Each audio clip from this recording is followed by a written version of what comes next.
اعوذ باللہ من الشیطان الرجیم بسم اللہ الرحمن الرحیم۔ السلام علیکم دوستو،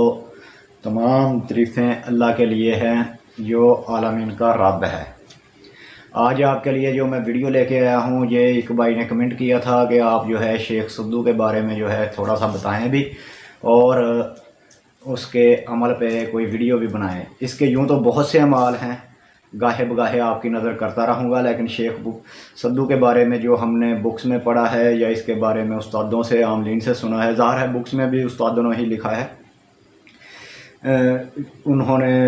وقتاً فوقتاً محنتیں کی، اپنے استادوں سے علم حاصل کیا جہاں سے ان تک پہنچا۔ تو کہا جاتا ہے کہ یہ امروہے کا پہلوان تھا۔ انڈیا میں علاقہ ہے، کوئی گاؤں ہے امروہہ، اس کا امروہے کا کوئی پہلوان تھا شیخ صدو۔ اور اس کے تابع کچھ لوگ کہتے ہیں کہ حمزاد وغیرہ تھا، یا جو بھی اس کے تابع قوتیں تھی اس کے ذریعے یہ شریف النفس لڑکیوں کو اٹھواتا تھا اپنے جادو کے زور سے، جو بھی جادو تھا یا حمزاد تھا اس کے پاس، اس کے ذریعے سے۔ کچھ لوگ ویسے تو زینکا پیر جو ہے وہ اس کا استاد تھا شیخ صدو کا، اور انہیں کی شکل کا کچھ لوگ کہتے ہیں کہ ان کے پاس ایک جن بھی آیا ہوا تھا جو اس کے استاد کی شکل تھا اور وہ اس کی بہت معاونت کرتا تھا، تو اس کے ذریعے سے یہ عجیب عجیب کام لیتا تھا۔ ظاہر ہے جس کے کنٹرول میں حمزاد ہو یا جنات ہوں تو پھر اس کے کام عجیب ہی ہوتے ہیں۔ تو وہ انسان کی ہر کسی کی اپنی فطرت ہے، اپنی نیچر ہے کہ وہ اسے اس علم کو یا اس طاقت کو جو اس کے پاس آ گئی ہے اچھے طریقے سے استعمال کرتا ہے یا غلط طریقے سے استعمال کرتا ہے۔ بہرحال میں تو آپ کو ہمیشہ درس دیتا رہتا ہوں کہ طاقت کوئی بھی آپ کے پاس آ جائے تو اس کا استعمال بالکل اپنی حفاظت کے لیے، اپنی اچھائی کے لیے، نیکی کے لیے کرے، لوگوں کے بھلے کے لیے کرے، نہ کہ اپنے نفس کی ہوس جو ہے اس کو پورا کرنے کے لیے، یا کسی پہ تھوڑا سا غصہ آ گیا اس پہ بڑاس نکال دی، نفس کو تسکین دینے کے لیے کسی کا جو ہے ہنستا بستہ گار اجاڑ دیا، یا کسی کو جو ہے عمل لگا کے الٹ کر دیا۔ ایسا نہیں کیا جاتا، یہ سب نفس کے کھیل ہیں۔ یہ دنیا ختم ہونے والی ہے، آپ نے بھی ختم ہو جانا ہے، اور پھر کچھ بھی باقی نہیں رہے گا سوائے اللہ کی ذات کے، اور پھر ایک دن سب کو اس کے سامنے حاضر ہونا ہے اور اپنا اپنا حساب دینا ہے۔ بہرحال عمل جو ہے اس کا طریقہ کار آپ کو بتا دیتا ہوں۔ سب سے پہلے آپ نے ایک چوکی، لکڑی کی جو ہے نا پھٹی چوکی، چھوٹا سا میز، اسے ہمارے پنجابی میں تو چوکی ہی کہتے ہیں، پھٹی ہی کہتے ہیں، وہ بنوانی ہے آپ نے 2 بائی 2.5 فٹ جو ہے وہ لمبی ہوگی، 2 فٹ چوڑی ہوگی اور 1 فٹ اونچی ہوگی۔ وہ بنوا لی جب آپ نے، تو اس پہ آپ نے جب نچندی جمعرات کو کوئی علیحدہ کمرہ، علیحدہ مکان جو ہے آبادی سے دور آپ دیکھ رکھیں جہاں پہ آپ نے عمل شروع کرنا ہے۔ اگر گھر میں بھی کرنا ہے تو اس کمرے میں آپ کے علاوہ کوئی نہ جائے، صفائی بھی اس کی آپ نے ہی کرنی ہے، اس کمرے میں آپ کے علاوہ کوئی داخل نہ ہو، اور عمل پڑھ کے آپ نے وہیں پہ سونا ہے۔ تو سامان جو وہاں پہ آپ نے رکھنا ہے وہ 5 قسم کی مٹھائی ہے، 1 گلاس شربت کا ہے، وہ اس چوکی پہ آپ نے رکھ دینا ہے، اور نیاز آپ نے یہ دے کے اس کی، تو اگلے دن جو ہے اس کو جو ہے بہا کے آ جانا ہے اپنا نہر میں، یا پھر کہیں ویرانے میں ڈال کے آ جانا ہے، کہیں قبرستان میں، شمشان میں، یا ویرانے میں ڈال کے آ جانا ہے، یا نہر میں اسے اگلے دن ڈال کے آ جانا ہے۔ یہ سامان آپ نے ہر نچندی جمعرات کو رکھنا ہے، لیکن یہ عمل جو ہے نچندی بدھ جو ہے اس دن سے انہوں نے بتایا ہے کہ شروع کرنا ہے، نچندی بدھ والا دن گزار کے رات کو شب جمعرات کو شروع کرنا ہے۔ اور اس کے لیے جو آپ نے بخور رکھنا ہے وہ آپ نے گوگل، لبان اور دھوپ، یہ پنساری سے آپ کو مل جائیں گی، اس کو جو ہے 20 کے جو ہے پاس رکھ لیں، اور ہر بار پڑھنے کے بعد سامنے ایک لبان دانی انگیٹھی وغیرہ جو ہے کوئلے وغیرہ اس میں تیار کر کے رکھ لیں، اس میں تھوڑا تھوڑا ڈالتے رہیں۔ آگے سردیاں آ رہی ہیں، یہ عمل آپ کو کام دے گا، ادھر ڈالتے رہنا ہے۔ شربت جو ہے اس پہ نیاز دے کے وہ خود پی لے، باقی سامان جو ہے ادھر ڈال کے آ جایا کریں، یا سارا ہی سامان ڈال کے آ جایا کریں، بہرحال اس میں کوئی ممانعت نہیں ہے۔ اور اس عمل کو آپ نے جو ہے 121 بار پڑھنا ہے، 40 یوم کا عمل ہے، 121 بار پڑھنا ہے۔ اور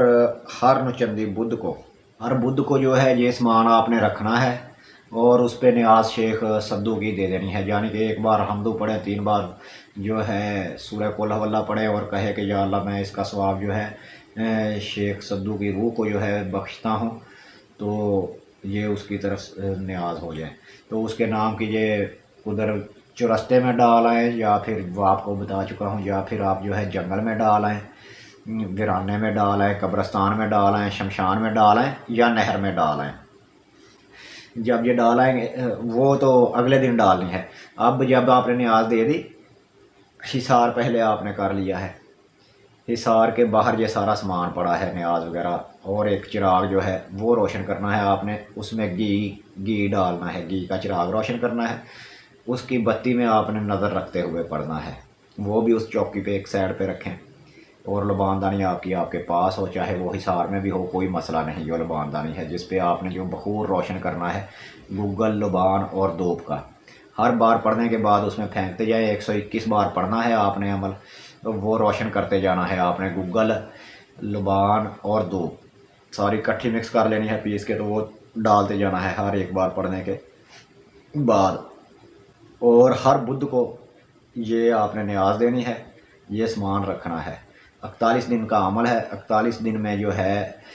اس سے پہلے ہی مناظر شروع ہو جاتے ہیں، آپ سے ملاقاتیں شروع ہو جاتی ہیں، کچھ نہ کچھ مناظر دل دہلا دینے والے بھی آ سکتے ہیں، اچھے بھی آ سکتے ہیں، کیونکہ یہ ہر عمل پہ جو ہے مختلف ہوتے ہیں، ضروری نہیں کہ ہر کسی کو ڈرونے خواب ہی یا ڈرونے مناظر جو سامنے چلتے ہیں ڈرونے ہی چلیں، اچھے بھی چل سکتے ہیں۔ اٹھانے کے لیے جو ہے یہ نفسیات سے کھیلتے ہیں، اٹھانے کے لیے اچھے اچھے مناظر بھی چلاتے ہیں، سامنے کوئی خوبصورت لڑکی کھڑی ہے وہ آپ کو بلا رہی ہے کہ آ جاؤ، یا سامنے آپ کے پیسوں کا، نوٹوں کا ڈھیر لگا دیا جاتا ہے کہ آ جاؤ یہ لے لو اور اٹھو،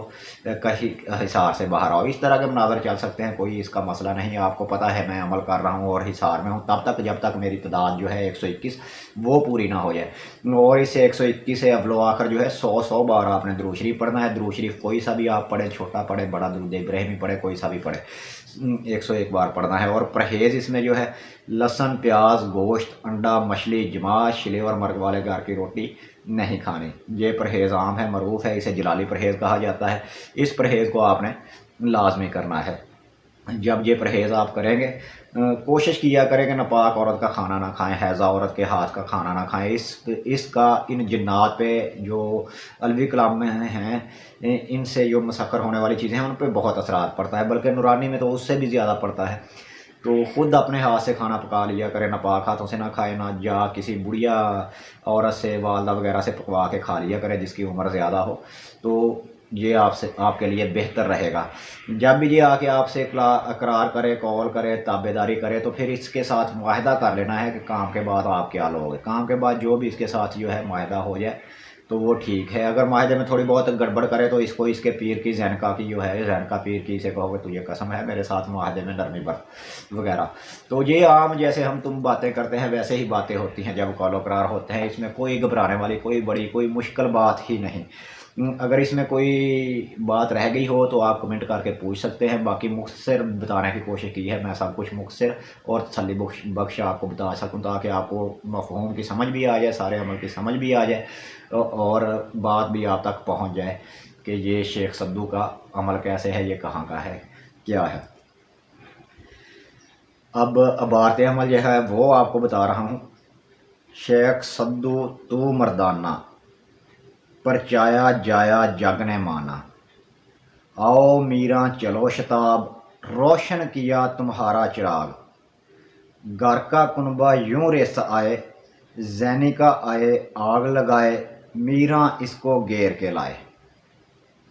پھر آپ کے سامنے جو ہے یہ پڑھ دیتا ہوں۔ شیخ سدو تو مردانہ، پرچایا جایا جگ نے مانا، آؤ میراں چلو شتاب، روشن کیا تمہارا چراغ، گھر کا کنبہ یوں ریس آئے، زینی کا آئے آگ لگائے، میراں اس کو گیر کے لائے۔ اس کی تعداد جو ہے وہ 121 بار ہے۔ باقی سارا عمل جو ہے آپ پہ واضح کر چکا ہوں۔ چندی بدھ کو شروع کرنا ہے، درمیان میں جتنے بھی بدھ آئے نیاز آپ نے ادھر رکھنی ہے، اور جمعرات والے دن آپ جو ہے اس کو صبح سویرے یا کسی بھی ٹائم جب آپ کو فرصت ملے ڈال کے آ سکتے ہیں۔ دن کے وقت آپ کام کر سکتے ہیں، لیکن پڑھنے کے بعد آپ نے اسی کمرے میں وہیں پہ سونا ہے۔ جہاں پہ آپ نے عمل کیا وہاں پہ آپ اپنی چارپائی ڈال لیں، یا نیچے آپ اب کوئی بستر وغیرہ بچھا لیں، ادھر ہی سونا ہے، اسی کمرے میں آپ نے رات کو بغیر کپڑے چینج کیے ہوئے، جن کپڑوں میں آپ نے پڑھا ہے انہی کپڑوں میں سونا ہے۔ دن کے وقت کپڑے چینج کریں اور اپنے کام کاج پہ جائیں، رات کو اسی طرح آپ نے جو ٹائم رکھ لیا وہی ٹائم آپ کا ہوگا۔ رات کو عشاء کے بعد یعنی کہ 8-9 بجے کے بعد کوئی سا بھی ٹائم آپ رکھ لیں، اس ٹائم اس کو پڑھا کریں۔ تو یہ عمل جو ہے آپ کو بتا چکا ہے، اسی سے ملتے جلتے شیخ سدو کے اور بھی عمل جو ہے آپ کے سامنے پیش کیے جائیں گے انشاءاللہ، اور اس کے پیر زینکا پیر کا عمل بھی آپ تک پہنچایا جائے گا۔ تو اس کے ساتھ ہی میرا اور آپ کا اللہ نگہبان، پھر ملے گا نئی ویڈیو کے ساتھ۔ خدا حافظ، رب رکھا، فی امان اللہ۔